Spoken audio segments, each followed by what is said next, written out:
What's going on, Wolfpack? Welcome back to another episode of Market Watch Mondays. Actually, I don't even need my headphones. I don't know I have this on. Happy to be back. My apologies, first of all, for the delay in the episode. So this past week, I actually ended up flying back to Toronto to visit my parents for the first time since before COVID started. And I haven't been able to see them because it took forever for Canadians to actually get fully vaccinated, just because of the shortage of supply, and basically we're relying on the U.S. to give overage to Canada so that other people can get the vaccine. So my parents were waiting for a long time, and they were finally they didn't get fully vaccinated until probably around August, right? So I was trying to be safe.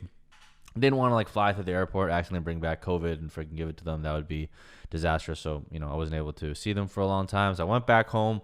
I thought I could maybe squeeze in a recording episode on the weekend or something, but there's just too much going on. I was with my parents, with a lot of family friends were coming by, and also obviously, I brought my girlfriend back home to visit them for the first time as well. So everyone's just very excited, wanted to meet everyone. So I didn't have any time to actually go and record.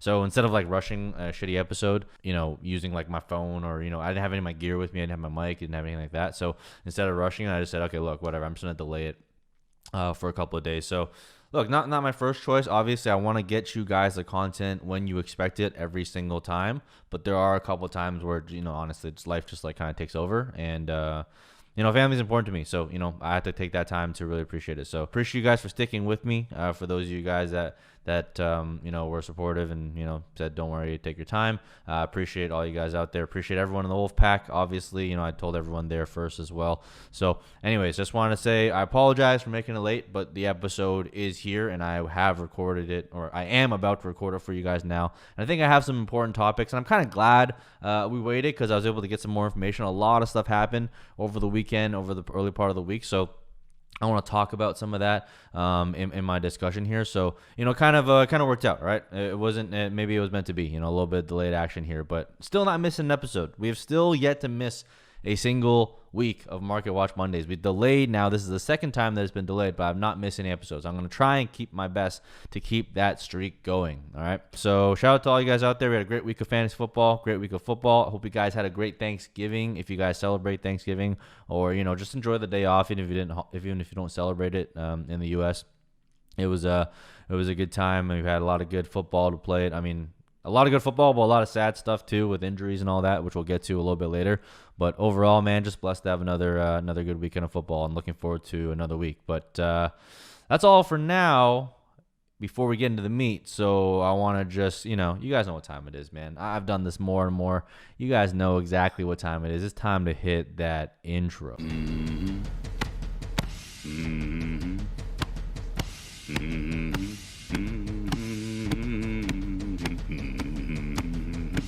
All right. A lot of stuff to go over, man. A lot of stuff happened this week. Obviously, biggest thing, Christian McCaffrey out for the season with his ankle.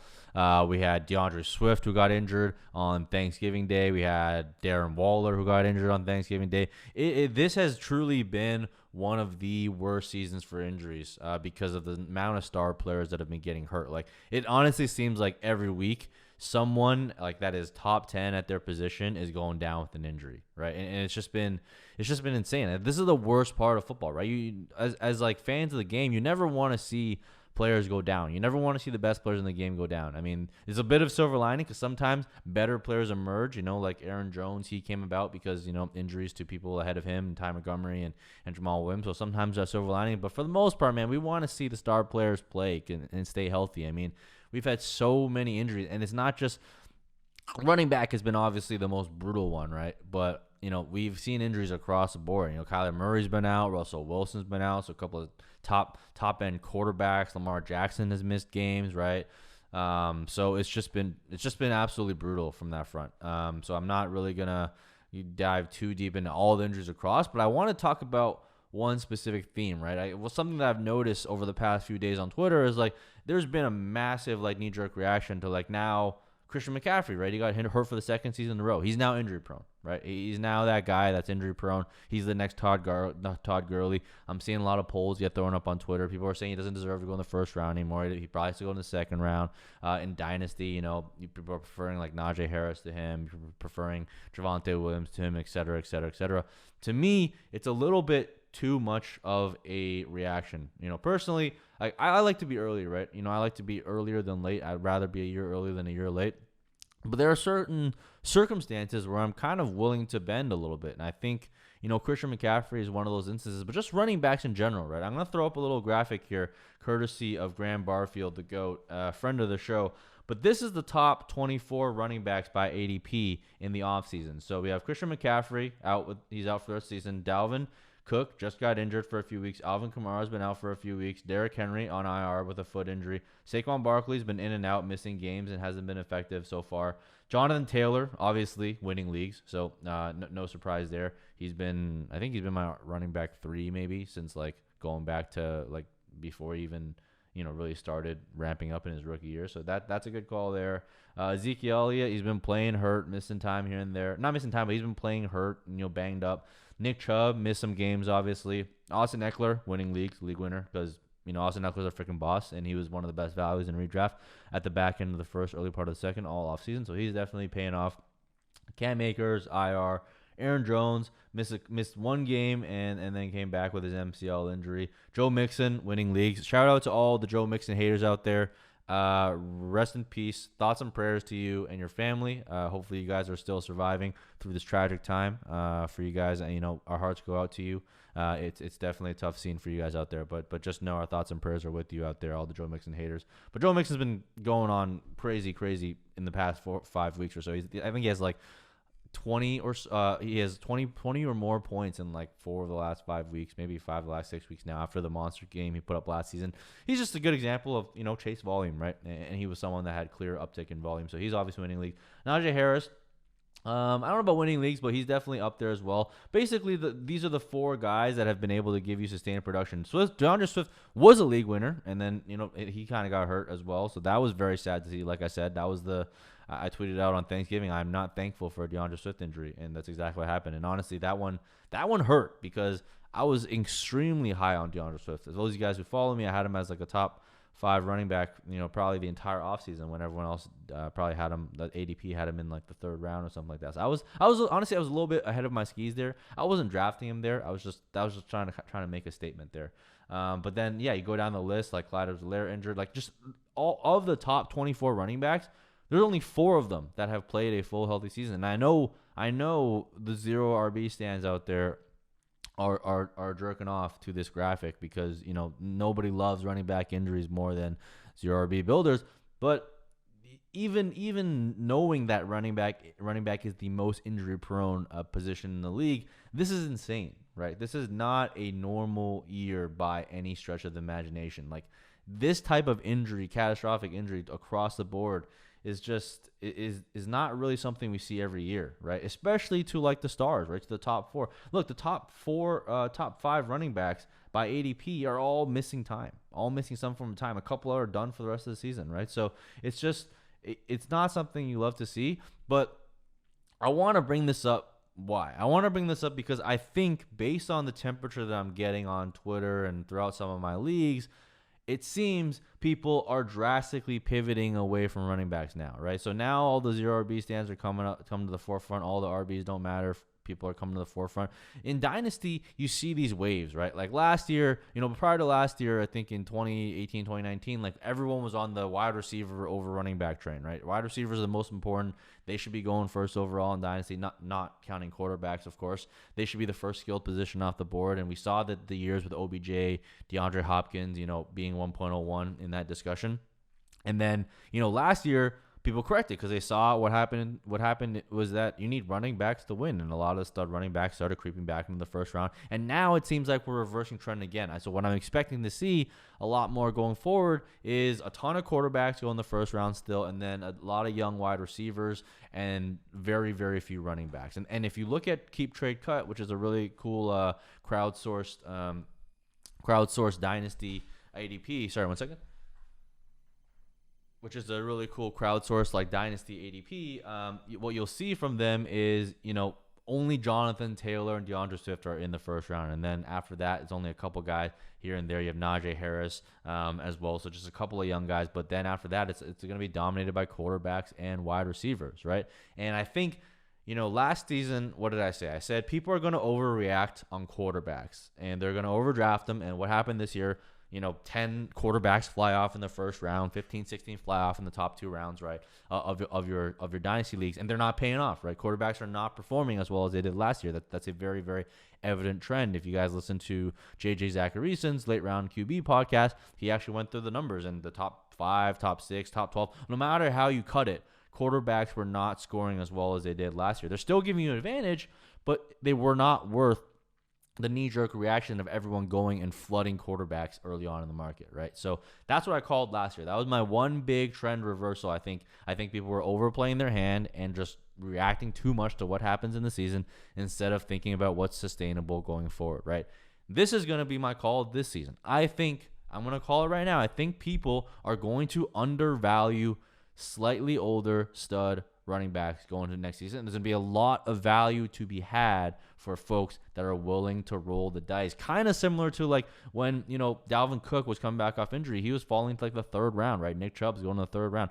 That was the year that I went pretty heavy on running back because I saw a lot of this value falling to the 3rd and 4th rounds of my draft, and I just scooped a lot of them up. And, wouldn't you know it, those were the leagues that I did the best and won the championships in, because if you have running backs that survive injury, if you have a couple of them, that is a very, very big advantage. Arguably the biggest single point per game advantage you can have in any league. So I think next year we're going to see a lot of the same. You're going to have a lot of instances where you can draft like a Christian McCaffrey in like the back part of the first, maybe even the mid-second, right? You can probably open with a quarterback in the 1st round, draft Christian McCaffrey in the 2nd round, draft another stud running back in the 3rd round that's a little bit on those side, maybe like an Alvin Kamara or something, and then populate wide receivers down the line. I think next season is going to be a great time for people to build contending rosters. And it kind of hurts because, that's a great season that I want to go and do productive struggle because we know the 2023 class is going to be really, really fucking bomb, but it's going to provide opportunity for those of you trying to win now. And ultimately, you want to win, right? You want to win leagues. And I think that's where we're going with the trend, right? I mean, if you look at Keep Trade Cut right now, Christian McCaffrey is not even in the 1st round. Saquon Barkley and them, they're all in like the late 2nd to like early 3rd round, right? And to me, that's too big of a reaction for someone like that. I get it. Look, if you drafted Christian McCaffrey last 2 years, he burned you, right? Because you probably invested a very high pick in him, and he got injured, and he's not contributing to your team, right? And that's the truth. There's no way around that. But are these things the same as like a Todd Gurley degenerative knee issue? I don't think so. I mean, look, he had an ankle injury, he had a hamstring injury. Now he's at least taking the break to rest. I honestly think they probably rush him back too much this season. So I'm hoping they have the full off season to rest. They're not going to rush him back. He's going to take the time. Christian McCaffrey, if you guys don't remember, he was an absolute workhorse in college, right? He was a workhorse the first 3 years in the league. Never had any injuries. And, now he got a couple injuries. Now, does that make him injury prone? Maybe. I don't know. But if we look at, like, to me, like, I tweeted out a couple tweets over the weekend about LaDainian Tomlinson, who averaged 396 touches. 396 touches from his rookie season to his age 28 season, right? So for 7 or 8 years, he averaged 396 touches, never missed a game. It's insane how they built them back in the day. Now, obviously, we don't have many of those guys anymore. It seems like people get hurt now more often, whether that's because defenders are consistently going low to tackle, whether that's because, smaller pads, worse training regimen, whatever, what have you. I don't know what the reason is, but it seems like those days are definitely, for the most part, behind us. But I think the key differentiator is just because workhorses are a dying breed, does that mean they are an extinct breed, right? They can still exist. And for those of us that are willing to play with fire a little bit, and I fancy myself someone that is a lot more tolerant of risk in order to chase that upside, I think someone like a Christian McCaffrey next year is going to absolutely provide league-winning upside, right? And look, I get it. I thought the same thing about Saquon Barkley this year, right? He has not paid off so far. But for me, it's like I have a short memory in Dynasty, right? I think you have to have a short memory in Dynasty and just kind of like fire a new bullet, right? And this is not – I understand that this is probably not going to be a lot of people's cup of tea because a lot of people are going to think like, wow, they got injured before. They're probably getting injured again. But that was the same thought process that led to Dalvin Cook being a league winner, right? A couple of seasons ago, because he was coming off second season coming off injury, and everyone faded him, and because they're like, oh, he's injury prone, whatever, yada yada. And then he went out and averaged like 25 points per game, and he was the one that carried you to your fantasy playoffs. So I think CMC is going to do that, but like next level, right? And then same thing with guys like Derrick Henry. I've been a very, very adamant, I wouldn't say anti-Derrick Henry, but he's just never been someone I've targeted because I'm like, look, this guy is rarely really hitting the end of the age curve, and he's not going to provide value. And look, that's fine. That might be the case, right? But if we look back at some of the old workhorses, a lot of their value came from like age 25, 26 to like 29 seasons. Now, Derrick Henry, arguably out of everyone, is built probably most like those old school running backs, right? And he had a foot injury that kind of like set him back this year. Does that mean it's the end for him? I don't know. But I'm willing to kind of take that swing on contending teams if I'm in the contention window, right? And a lot of people are gonna be fading them. Like you're gonna see next year, what I'm predicting is you're gonna see a lot of these running backs that are 26 or older fall to the 3, 4, 5 rounds, right? Because what people are gonna do is gonna take all the quarterbacks early. They're gonna take Jonathan Taylor, Najee Harris, Javonte Williams, DeAndre Swift, probably, maybe J.K. Dobbins if he comes back, right? So they're going to take a lot of those young guys super, super early in the top 2 rounds, and they're going to get populated by a ton of wide receiver talent as well. The Justin Jeffersons, Jamar Chase probably going to go in the first, second round. So all the older guys like the Ezekiel Elliott, Derrick Henry, Alvin Kamara, Dalvin Cook are going to fall later. Now, Christian McCaffrey, you're probably going to have to pull the trigger in the second round because at least some people still recognize that when he's on the field, there is nobody that really matches him, right? If you look at Marshall Faulk, right? Marshall Faulk from age 20, 25 to 28 to 29, he had 100 or more targets and 80 or more catches every single year, right? And in 4 of those years, he had 750 yards receiving yards or more. And in 4 of those years, he had 1,300 rushing yards or more. And they had double-digit touchdowns in every single year, right? To me, the most comparable player to Marshall Faulk is Christian McCaffrey. Now, I get it. Christian McCaffrey's been hurt 2 years, right? He's not as healthy as Marshall Faulk is, right? And is that Christian McCaffrey's body being weak, or is that just part of playing the game? Like, running backs are going to get injured. It's just part of life. It's part of the risk that you accept when drafting any running back. Jonathan Taylor could easily blow his knee out next year, right? He's been a staple of health throughout his entire collegiate career. Very much like Christian McCaffrey. Both of them were complete workhorses. People don't know that. People think Christian McCaffrey was like a scat back coming in because that's what he did in his first year. But he was a workhorse. Nobody touched the ball more in college football than Christian McCaffrey in college. He was rushing, receiving, punt return, kick return. He was an absolute fucking monster, right? And he was a monster through his first 3 years, the model citizen for health. And then these last couple of seasons caught up with him, right? So it's just a matter of, do we think that is the end for Christian McCaffrey? Me, I don't believe so, because it's not like any of these injuries are like going to be degenerative and just like keep ailing him.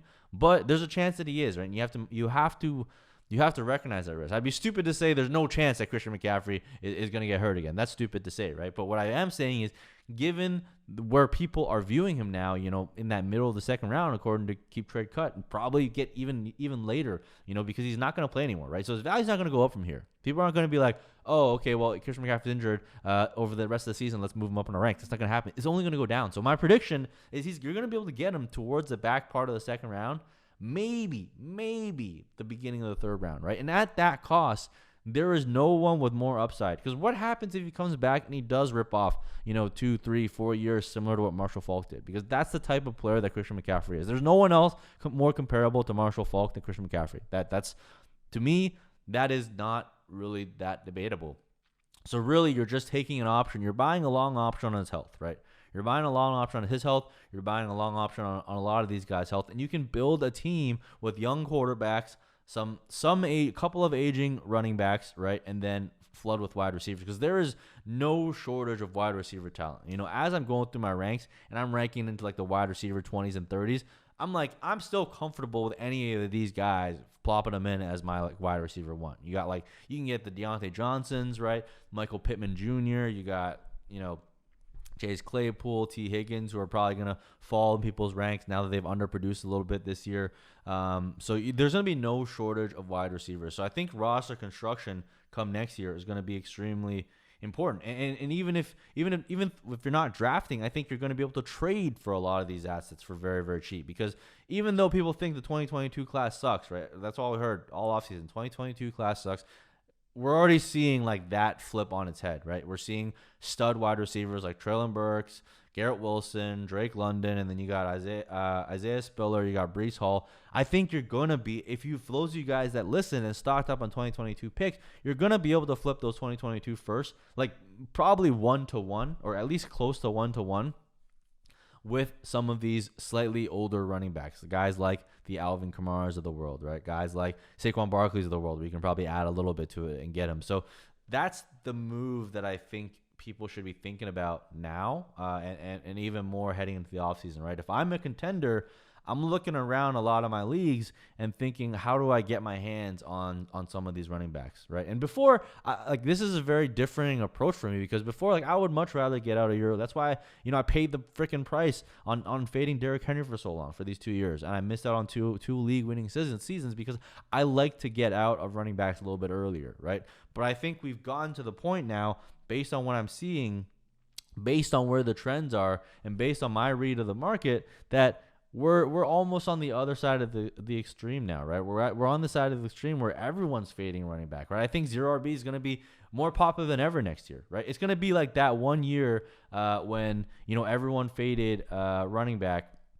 I think it was the year where Devonta Freeman was the running back one and all the wide receivers smashed, right? The year after that year, what happened? Everyone went wide receiver early, and then they paid the price, and all the value was at running back, and running back was league winning, right? That, I feel like we're gonna have a similar version to that in 2022. So I think everyone's going to go ahead and draft wide receivers early, right? And then what they're going to notice is wide receivers don't give you a meaningful advantage on a points per game basis. There's maybe 2 or 3 guys that do that for you. The other guys, you can probably get very replaceable production later for much, much cheaper, which is what I typically do in all my leagues. And if we don't have this same type of outlier season where literally every single running back in the top 24 gets injured, 20 out of 24, that's insane. That is just, it's just, we have not seen that before, right? Over 80% of the running backs that were drafted in the top 4 or 5 rounds are hurt and missing time. So if we can fade that type of catastrophic outcome, and you're the type of guy that can land, the next version of the league winning Dalvin Cook in the 3rd, 4th rounds, you're going to be in a great spot to win your league. And I think next year is going to be a great year for a lot of us to make a push to win our leagues by acquiring some of these running backs for cheap. And yeah, they might only last you 2 years more, right? 2 or 3 years more. Or maybe they last you 2 years more and then they give you another year like Leonard Fournette, who's basically a league winner this year. And, it might not feel comfortable doing it, but I do think the risk-reward payoff is going to be worth it. So I just want to talk about this because I feel like, I made all my money in fantasy football and got all my wins by going against, what the general consensus is. So in years when quarterbacks are overvalued, I don't really draft that many quarterbacks. In years when wide receivers are overvalued, I go running back. In years where running backs are overvalued, I pivoted to quarterbacks and wide receivers. But next year, I really do think this. If you're going to be able to continue to trade back out of the 1st and 2nd round, right? Because there is value at quarterback still. Guys like Kirk Cousins, guys like Mac Jones. Actually, Mac Jones is pretty expensive now. I saw a keep trade cut. He's in a top 35 pick, which is a bit too pricey for me. But you're going to get Kirk Cousins, potentially a bounce back year from Ryan Tannehill once Derrick Henry comes back as well. Those types of guys, you're going to be able to get them. Aaron Rodgers, a little bit older on the older side, so people get him a little bit of value as well. You're going to be able to draft quarterbacks late as well. So next year, you're going to be able to trade back and still push it all in for the chips. And I know I said that this year as well because of where you could get some of the aging wide receivers. But, Michael Thomas got injured. Freaking DeAndre Hopkins got hurt. All these guys are getting hurt. So injuries across the board. It's just been a crazy, crazy season. But next year, if you trade back and acquire a ton of picks in that round 3 to 6 range, which is what I love to do, you're going to be able to stack stud running backs, top 10 running back performance on your team. And they're going to be able to help you win leagues. And take my word on this, timestamp this right now. Right now, it's November, right? Come back to me next year, November, and we're going to see some of these. I believe we're going to see some of these trends play out, right? Look, I made the quarterback call. That so far has played out. This is my call. This is my big call going into next year. And I want you guys to be able to take advantage of that call because I think moving early and moving swiftly is good, right? People that have Christian McCaffrey, contenders that have Christian McCaffrey on their team, or Dalvin Cook more likely, or or Alvin Kamara or some of these guys with these injuries, they're going to be looking for replacement and they're going to be looking to dump those assets for cheap, and you're going to be able to land them for cheap, right? I saw a poll the other day. It was Cordero Patterson plus 2023 first for Christian McCaffrey and a 2022 second. And when I first saw it, it was like 50-50. I think eventually got to like 40-60 in favor of Christian McCaffrey. But it's still crazy to me that it's that close. And like I said, man, everyone talks about being patient in Dynasty and not being knee-jerk reactions and not having all these super quick, snappy reactions to what happens. But at the end of the day, that's what people do, right? People react very quickly and very negatively to big negative news. And the taste of having all these studs being injured and ruining the fantasy playoffs, it's going to stay in everyone's mouths going next year. For me, I'm just going to fucking, take a little swiggle, cleanse that palate, split that shit out, and forget it ever happened and move on and try and assess going forward. But for most people, that's not what's going to happen. They're going to be, there's going to be a ton of like anti-running back propaganda going into next season. I promise you, 0 RB victory lappers are going to be insufferable next year.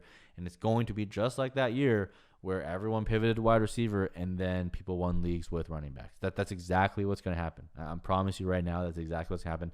And, we don't have any Antonio Browns left in the league. Devontae Adams is probably the closest thing to it, but we don't have any Antonio Browns left in the league. So it's going to be very, very fruitful. And I, for one, am very excited to see how I can take advantage of this trend going into next year, right? Similar to how I took advantage of the people going too crazy for quarterbacks this year. I landed a lot of stud skill position players to kind of carry my teams forward. So I'm very, very excited to take advantage of that value going next season. I hope you guys are as well. But just, again, just make sure you have a short memory in Dynasty, man. It's like every year I see these trends and people just like, they think whatever happened last year is going to happen next year. And, people adjust, things regress to the mean, and I expect injuries to regress to the mean. Now, running backs will still be the most volatile and still be the highest risk and still be the most susceptible to injury, but not to this degree. And I think people are going to value the running back position as if this is the new norm. Obviously, you're going to have the premium assets like Jonathan Taylor